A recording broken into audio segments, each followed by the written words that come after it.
بسم اللہ الرحمن الرحیم۔ سورہ بقرہ کی آیت نمبر 261 سے 262 کا مضمون انفاق فی سبیل اللہ کا شاندار اجر۔ مثل الذین ينفقون اموالهم فی سبیل اللہ کمثل حبۃ انبتت 7 سنابل فی کل سنبلۃ 100 حبہ واللہ یضاعف لمن یشاء واللہ واسع علیم۔ ترجمہ: مثال ان لوگوں کی جو خرچ کرتے ہیں اپنے مالوں کو اللہ کی راہ میں ایسی ہے جیسے ایک دانہ جو اگاتا ہے 7 بالی اور ہر بال میں 100 دانہ ہو، اور اللہ تعالیٰ اس سے بھی بڑھا دیتا ہے جس کے لیے چاہتا ہے، اور اللہ وسیع بخشنے والا جاننے والا ہے۔ تفسیر: اس آیت کریمہ کے الفاظ تو اللہ تعالیٰ کے راستے میں خرچ کرنے کی فضیلت کی مثال بیان کرتے ہیں، لیکن اس کے ضمن میں اللہ کی راہ میں خرچ کرنے کی ترغیب بھی دلائی جا رہی ہے۔ یعنی جب یہ یقین ہو کہ یہاں 1 درہم خرچ کرنے سے 700 درہم ملیں گے تو کون سا عقل مند ایسا ہوگا جو بسط خوشی اپنا سارا سرمایہ اس سودے میں نہیں لگا دے گا۔ اللہ جو غنی و حمید ہے، اپنی راہ میں خرچ کرنے والوں کو وہ داتا یوں ہی دیا کرتا ہے، لیکن اللہ کریم کے خزانوں کو تقسیم فرمانے والا نبی صلی اللہ علیہ وآلہ وسلم، جسے اپنے مالک کے بے پایاں خزانوں کا بھی علم ہے اور اس کی شان کریمی کو بھی جانتا ہے، جب یہ آیت نازل ہوئی تو عرض کرتا ہے، اے میرے پروردگار، میری امت کو اس سے بھی زیادہ عطا فرما۔ تو جواب ملا، جو اللہ کو قرض دیتا ہے اللہ تعالیٰ اسے کئی گنا زیادہ دیتا ہے۔ لب مصطفیٰ صلی اللہ علیہ وآلہ وسلم کو پھر جنبش ہوئی اور عرض کی، اے میرے کریم، میری امت کو اس سے بھی زیادہ عطا فرما۔ تو جواب ملا، صبر کرنے والوں کو بے حد و حساب اجر دیا جائے گا۔ انگنت حمد و ثنا اس مولائے کریم کے لیے اور بے شمار درود و سلام اس کے محبوب کریم صلی اللہ علیہ وآلہ وسلم پر۔ اگلے علامہ قرطبی اس آیت کے ضمن میں لکھتے ہیں کہ اس آیت سے معلوم ہوتا ہے کہ زراعت کا پیشہ تمام پیشوں سے اعلیٰ ہے اور روزی کمانے کے ذرائع میں بھی بہت باعزت ذریعہ ہے۔ اور حضرت عائشہ صدیقیہ رضی اللہ سے مروی ہے کہ قول رسول اللہ صلی اللہ علیہ وآلہ وسلم، یعنی حضور صلی اللہ علیہ وسلم نے فرمایا کہ زمین کی تہوں سے اپنا رزق تلاش کرو اور زراعت فروز کفایہ سے ہے۔ اگر لوگ اس کی طرف سے غفلت برتیں تو امام وقت کو چاہیے کہ لوگوں کو جبراً کاشتکاری کی طرف راغب کرے اور باغات اور درخت لگانے کا حکم دے۔ نیز اس سے یہ بھی معلوم ہوا کہ اگر پوری کوشش کی جائے تو جتنا بیج ڈالا جائے 700 گنا تک فصل برداشت کیا جا سکتا ہے۔ دوسری قومیں اس میدان میں گوئے سبقت لیے جا رہی ہیں اور ہم اتنا کچھ کرنے سے بھی عاجز ہیں۔ خلیفہ معتضد نے خواب میں حضرت علی کرم اللہ وجہ کی زیارت کی اور حضرت نے اسے مساحتاً پکڑایا اور فرمایا، اسے پکڑو کیونکہ یہی زمین کے خزانوں کی کنجیاں ہیں۔ الذین ينفقون اموالهم فی سبیل اللہ ثم لا یتبعون ما انفقوا منا ولا اذى لهم اجرهم عند ربهم ولا خوف علیہم ولا هم يحزنون۔ ترجمہ: جو لوگ خرچ کرتے ہیں اپنے مال اللہ کی راہ میں، پھر جو خرچ کیا اس کے پیچھے نہ احسان جتاتے ہیں اور نہ دکھ دیتے ہیں، انہی کے لیے ثواب ہے ان کا ان کے رب کے پاس، نہ کوئی خوف ہے ان پر اور نہ وہ غمگین ہوں گے۔ تفسیر: یعنی خرچ بھی اللہ کے راستے میں ہو اور اسی کے لیے ہو تب اجر کی توقع ہے، اور اگر خرچ کے بعد احسان جتانا یا ستانا شروع کر دیا تو اللہ کے نزدیک اسے کوئی ثواب نہیں ملے گا۔ جنگ تبوک کے موقع پر حضرت عثمان رضی اللہ تعالیٰ عنہ 1000 دینار لے کر حاضر ہوئے اور حضور کریم صلی اللہ علیہ وسلم کی جھولی میں ڈال دیے۔ رحمت دو عالم صلی اللہ علیہ وآلہ وسلم کی زبان پاک سے حضرت عثمان کے حق میں ایسی دعا نکلی جس پر حضرت عثمان جتنا ناز کریں بجا ہے اور جتنا شکر کریں کم ہے۔ حضور صلی اللہ علیہ وسلم نے فرمایا، اب عثمان جو کچھ کرتا رہے اس کو نقصان نہیں دے گا۔ اے اللہ، عثمان رضی اللہ تعالیٰ عنہ کے آج کے دن کی قربانی فراموش نہ کرنا۔ اگلی 263 سے 264 آیت کا مضمون انفاق فی سبیل اللہ کے اجر سے محرومی۔ قول معروف ومغفرۃ خیر من صدقۃ یتبعها اذن واللہ غنی حلیم۔ ترجمہ، اچھی بات کرنا اور غلطی معاف کر دینا بہتر ہے اس صدقے سے جس کے پیچھے دکھ پہنچایا جائے، اور اللہ تعالیٰ بے نیاز ہے، بڑے حلم والا ہے۔ تفسیر۔ بعض کمظرف لوگ اگر چند کوڑیوں کسی نیک کام میں خرچ کر بیٹھتے ہیں تو پھر احسان جتلاتے ہیں، طرح طرح سے اذیت پہنچاتے ہیں۔ مسلمانوں کو ایسی کمینہ حرکت سے باز رہنے کی تلقین کی جا رہی ہے، اور انہیں بتایا جا رہا ہے کہ ایسے خرچ کرنے سے تو خندہ پیشانی سے بات کرنا اور کسی کی سخت کلامی وغیرہ سے درگزر کرنا بہت بہتر ہے۔ دین کا مقصد تو یہ ہے کہ تمہاری سیرت سنور جائے۔ اگر چند ٹکے دے کر تم میں نخوت پیدا ہو گئی ہے تو اس طرح تو سیرت اور بگڑ گئی۔ حضور صلی اللہ علیہ وسلم نے فرمایا، پاکیزہ بات بھی صدقہ ہے، اور اسلام میں یہ بھی بڑی نیکی ہے کہ تو اپنے بھائی سے خندہ پیشانی سے ملاقات کرے۔ یا ایھا الذین آمنوا لا تبطلوا صدقاتکم بالمن والاذی کالذی ينفق مالہ رئاء الناس ولا یؤمن باللہ والیوم الآخر فمثلہ کمثل صفوان علیہ تراب فاصابہ وابل فترکہ صلدا لا یقدرون علی شیء مما کسبوا واللہ لا یہدی القوم الکافرین۔ ترجمہ، اے ایمان والوں، مت ضائع کرو اپنے صدقوں کو احسان جتلا کر اور دکھ پہنچا کر اس آدمی کی طرح جو خرچ کرتا ہے اپنا مال لوگوں کو دکھانے کے لیے اور یقین نہیں رکھتا اللہ پر اور دن قیامت پر۔ اس کی مثال ایسی ہے جیسے کوئی چکنی چٹان ہو جس پر مٹی پڑی ہو، پھر برسے اس پر زور کی بارش اور چھوڑ جائے اسے چٹیل صاف پتھر۔ ریاکار حاصل نہ کر سکیں گے کچھ بھی اس سے جو انہوں نے کمایا، اور اللہ تعالیٰ ہدایت نہیں دیتا کفر اختیار کرنے والوں کو۔ تفسیر۔ یہ منافق اور ریاکار کے عمل کی مثال ہے کہ جس طرح پتھر پر مٹی نظر آتی ہے لیکن جب بارش برستی ہے تو اس مٹی کو بہا کر لے جاتی ہے اور پتھر پھر چٹیل کا چٹیل رہ جاتا ہے، اسی طرح منافق کے اعمال خیر کی حالت ہے کہ بظاہر دیکھنے میں تو بہت کچھ دکھائی دیتے ہیں لیکن قیامت کے روز وہ یوں ہو جائیں گے جیسے بارش کے بعد پتھر سے مٹی ناپید ہو جاتی ہے۔ اگلی 265 آیت کا مضمون نیک نیتی سے انفاق کرنے والوں کی مثال۔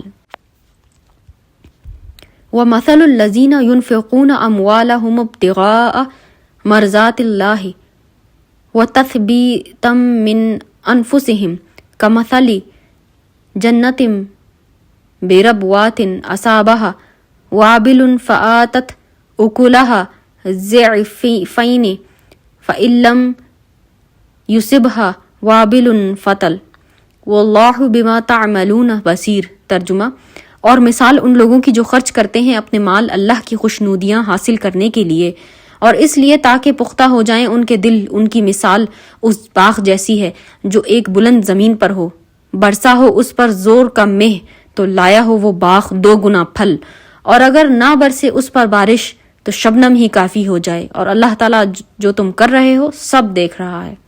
تفسیر۔ اس آیت میں مومن مخلص کے اعمال کی مثال بیان فرمائی کہ جس طرح بلند خطے کی بہترین زمین کا باغ ہر حال میں خوب پھلتا ہے خواہ بارش کم ہو، ایسے ہی با اخلاص مومن کا صدقہ اور انفاق کم ہو یا زیادہ اللہ تعالیٰ اس کو خوب بڑھاتا ہے۔ ربوہ اس خطے زمین کو کہتے ہیں جو نسبتاً دوسری زمین سے بلند ہو اور اس کی مٹی زیادہ زرخیز ہو۔ اگلا ہے، یہ الفاظ بڑے غور طلب ہے۔ مال خرچ کرنے سے اللہ کے مخلص اور پاک باز بندوں کی ایک غرض تو یہ ہوتی ہے کہ ان کا رب کریم ان پر راضی ہو جائے، اور اس کے علاوہ دوسری غرض یہ بھی ہوتی ہے کہ دلوں میں اللہ کی راہ میں مال و جان قربان کرنے کی استعداد پختہ ہو جاتی ہے۔ پھر مال تو مال رہا، وہ اپنی جان عزیز تک نثار کرنے کو سب سے بڑی سعادت یقین کرنے لگتے ہیں۔ اگلی 266 آیت کا مضمون نیک نیتی سے انفاق نہ کرنے والوں کی مثال۔ اَيَوَدُّ أَحَدُكُمْ أَن تَكُونَ لَهُ جَنَّةٌ مِّن نَخِيلٍ وَأَعْنَابٍ تَجْرِي مِن تَحْتِهَا الْأَنْهَارُ لَهُ فِيهَا مِن كُلِّ الثَّمَرَاتِ وَأَصَابَهُ الْكِبَرُ وَلَهُ ذُرِّيَّةٌ ضُعَفَاءُ فَأَصَابَهَا إِعْصَارٌ فِيهِ نَارٌ فَاحْتَرَقَتْ كَذَلِكَ يُبَيِّنُ اللَّهُ لَكُمُ الْآيَاتِ لَعَلَّكُمْ تَتَفَكَّرُونَ۔ ترجمہ، کیا پسند کرتا ہے کوئی تم میں سے کہ ہو اس کا ایک باغ کھجوروں اور انگوروں کا، بہتی ہو اس کے نیچے ندیاں کھجور و انگور کے علاوہ، اس کے لیے اس میں ہر قسم کے اور پھل بھی ہوں، اور آ لیا ہو اسے بڑھاپے نے اور اس کی اولاد بھی کمزور ہو، تو کیا وہ پسند کرتا ہے کہ پہنچے اس کے باغ کو بگولا جس میں آگ ہو، پھر وہ باغ جل بھن جائے؟ ایسے ہی کھول کر بیان کرتا ہے اللہ تعالیٰ تمہارے لیے اپنی آیتیں تاکہ تم غور و فکر کرو۔ تفسیر۔ اخلاص نیت کی اہمیت کو ایک مثال ذکر کر کے یوں واضح کیا گیا ہے کہ باہوش آدمی اس میں غفلت نہیں برت سکتا۔ ایک آدمی ایک باغ لگاتا ہے، اس کی شب و روز محنت اور کثیر روپیہ خرچ کرنے کے بعد اس میں گوں نگوں پھلدار درخت اگ آتے ہیں، میٹھے اور شفاف پانی کی ندیاں ان درختوں کی قطاروں میں بہہ رہی ہیں۔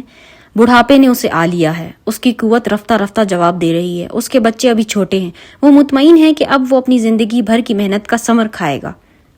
اس کے پھلدار باغ کی آمدنی سے اس کی پیری کے دن آرام سے کٹیں گے اور اسے اپنے بال بچے کی روزی کے لیے اب کوئی تردد نہیں ہوگا۔ تم خود سوچو، ایسا بوڑھا آدمی ایسی حالت میں کبھی یہ گوارا کر سکتا ہے کہ کوئی آتشی بگولا آئے اور اس کی عمر بھر کی کمائی کو جلا کر راکھ کا ڈھیر بنا دے؟ بس بالکل یوں ہی سمجھ لو کہ اپنی زندگی بھر کے نیک اعمال کو قیامت کے دن جب تم خود کچھ کما نہیں سکتے اور دوسرا تمہاری کوئی امداد کر نہیں سکتا، اس روز تمہیں اپنی زندگی بھر کے نیک اعمال کی کتنی شدید حاجت ہوگی۔ اگر ریاکاری کے بگولے سے تم نے ان کو جلا کر خاک سیاہ کر دیا تو قیامت کے دن تمہاری حسرت، ندامت اور دلسوزی کا کیا عالم ہوگا۔ اگر تم اس اندوہناک صورتحال سے دوچار ہونا نہیں چاہتے تو اپنے اعمال کو ریا اور دکھلاوے سے بچاؤ۔ سبحان اللہ، کیا اثر آفریں اور دل نشین مثال ہے یہ۔ اگلی 267 سے 268 آیت کا مضمون، اللہ تعالیٰ کی راہ میں بہترین شے پیش کرو۔ یا ایہا الذین آمنوا انفقوا من طیبات ما کسبتم ومما اخرجنا لکم من الارض ولا تیمموا الخبیث منہ تنفقون ولستم بآخذیہ الا ان تغمزوا فیہ واعلموا ان اللہ غنی حمید۔ ترجمہ۔ اے ایمان والوں، خرچ کیا کرو عمدہ چیزوں سے جو تم نے کمائی ہیں اور اس سے جو نکالا ہے ہم نے تمہارے لیے زمین سے، اور نہ ارادہ کرو ردی چیز کا اپنی کمائی سے کہ تم اسے خرچ کرو، حالانکہ اگر تمہیں کوئی ردی چیز دے تو تم نہ لو اسے، بجز اس کے کہ چشم پوشی کر لو اس میں، اور خوب جان لو کہ اللہ تعالیٰ غنی ہے، ہر تعریف کے لائق ہے۔ تفسیر۔ تو یہ بات سے وہ چیزیں مراد ہیں جو عمدہ بھی ہوں، حلال بھی ہوں اور حلال طریقے سے کمائی بھی گئی ہوں، کیونکہ اس طرح خرچ کرنے کے 3 مقاصد ہیں: غریب کا فائدہ، اپنے نفس کی اصلاح اور اللہ تعالیٰ کی رضا۔ اور یہ مقاصد تبھی حاصل ہو سکتے ہیں جبکہ عمدہ اور پاکیزہ چیز خرچ کی جائے۔ اگر ردی چیز خرچ کی تو نہ غریب کو کوئی فائدہ پہنچا، نہ بخل کی آلودگی سے نفس کی صفائی ہوئی، اور اللہ تعالیٰ کی رضا کا تو سوال ہی پیدا نہیں ہوتا، کیونکہ وہ ذات جو اپنے بہتر سے بہتر انعامات کی تم پر بارش فرما رہی ہے، جب اس کے نام پر دینے کا وقت آیا تو سب سے ناکارہ چیز کا تم نے اس کی راہ میں دے دی، تو وہ کیوں کر تم سے راضی ہوگا؟ کیونکہ جب ردی چیز تم اپنے لیے پسند نہیں کرتے تو اللہ تعالیٰ ردی چیزوں کو کب پسند فرمائے گا؟ الشیطان یعدکم الفقر ویأمرکم بالفحشاء واللہ یعدکم مغفرۃ منہ وفضلا واللہ واسع علیم۔ ترجمہ۔ شیطان ڈراتا ہے تمہیں تنگ دستی سے اور حکم کرتا ہے تم کو بے حیائی کا، اور اللہ تعالیٰ وعدہ فرماتا ہے تم سے اپنی بخشش کا اور فضل و کرم کا، اور اللہ تعالیٰ بڑی وسعت والا، سب کچھ جاننے والا ہے۔ تفسیر۔ شیطان طرح طرح کے وسوسے ڈال کر راہ خدا میں خرچ کرنے سے روکتا ہے۔ وہ کہتا ہے کہ اگر یہ خرچ کر دیا تو خود کیا کھاؤ گے، بچوں کا پیٹ کیسے بھرو گے، در در کی بھیک مانگنے کی ذلت اٹھانی پڑے گی، اور بخل کو کفایت شعاری، دور اندیشی وغیرہ کے رنگین عنوانوں سے پیش کرتا ہے۔ یہ چیز غور طلب ہے کہ قرآن نے بخل کو فحشا، سخت بے حیائی کے لفظ سے تعبیر کیا ہے، اور یہ ہے بھی حقیقت کہ اس سے بڑھ کر بے حیائی کی بات کیا ہو سکتی ہے کہ انسان خود عیش کر رہا ہو اور کسی غریب بھائی کی امداد کا اسے کبھی خیال ہی نہ آتا ہو۔ اگلا ہے لیکن اللہ تعالیٰ تمہیں نیکی کے کاموں میں خرچ کرنے کی ترغیب دلاتا ہے کہ ایسا کرنے سے تمہارے گناہ معاف فرما دیے جائیں گے اور غریبوں اور تنگ دستوں کی امداد کرنے سے تم پر رزق اور نعمت کے دروازے کھول دیے جائیں گے۔ 269 آیت کا مضمون سب سے بڑی دولت حکمت۔ یؤتی الحکمت من یشاء ومن یؤت الحکمت فقد اوتی خیرا کثیرا وما یذکر الا اولو الالباب۔ ترجمہ، عطا فرماتا ہے دانائی جسے چاہتا ہے، اور جسے عطا کی گئی دانائی تو یقیناً اسے دے دی گئی بہت بھلائی، اور نہیں نصیحت قبول کرتے مگر عقل مند۔ تفسیر، حکمت سے مراد وہ علم صحیح ہے جو اتنا پختہ اور طاقتور ہو کہ وہ انسانی ارادے کو حکماً عملاً خیر کی طرف متوجہ کرے، اور یہ اللہ تعالیٰ کا وہ احسان ہے جسے قرآن نے خیر کثیر فرمایا ہے، اور دنیا و مافیہ کو متاع القلیل کہا ہے۔ اب اگر کوئی صاحب علم عمرہ سے اپنے آپ کو کمتر اور سمجھے تو یہ اس کی اپنی کم نگاہی ہے، ورنہ جو نعمت اور دولت اسے عطا فرمائی گئی ہے اس کے سامنے دولت قارون اور جاہ فریدون کی وقت ہی کیا ہے۔ اگلی 270 سے 272 آیت کا مضمون، انفاق کرتے ہوئے ریاکاری سے بچو۔ وما انفقتم من نفقۃ او نذرتم من نذر فإن اللہ یعلمہ وما للظالمین من انصار۔ ترجمہ، اور جو تم خرچ کرتے ہو یا منت مانتے ہو تو یقیناً اللہ تعالیٰ اسے جانتا ہے اور نہیں ہے ظالموں کے لیے کوئی مددگار۔ تفسیر، یعنی جو کچھ تم خرچ کرو اور جہاں کہیں خرچ کرو اور جیسی نظر مانو اور جس کے لیے مانو، اللہ تعالیٰ سب کچھ جانتا ہے اور تمہاری نیت کے مطابق تمہیں ثواب و عذاب دیا جائے گا۔ نظر کی تعریف یہ ہے، نظر کسی ایسی عبادت کو اپنے اوپر لازم کر لینے کو کہتے ہیں کہ اگر وہ عبادت خود اپنے اوپر واجب نہ کرے تو وہ عبادت اس پر لازم نہیں ہوتی۔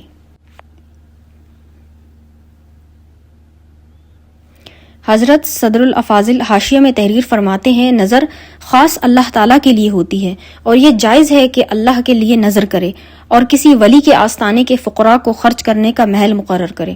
مثلا کسی نے یہ کہا کہ یا رب، میں نے نظر مانی کہ اگر تو میرا فلاں مقصد پورا کر دے یا فلاں بیمار کو شفا دے دے تو میں فلاں ولی کے آستانے کے فقراء کو کھانا کھلاؤں یا وہاں کے خدام کو روپیہ پیسہ دوں یا ان کے مسجد کے لیے تیل یا بوریا حاضر کروں، تو یہ نظر جائز ہے۔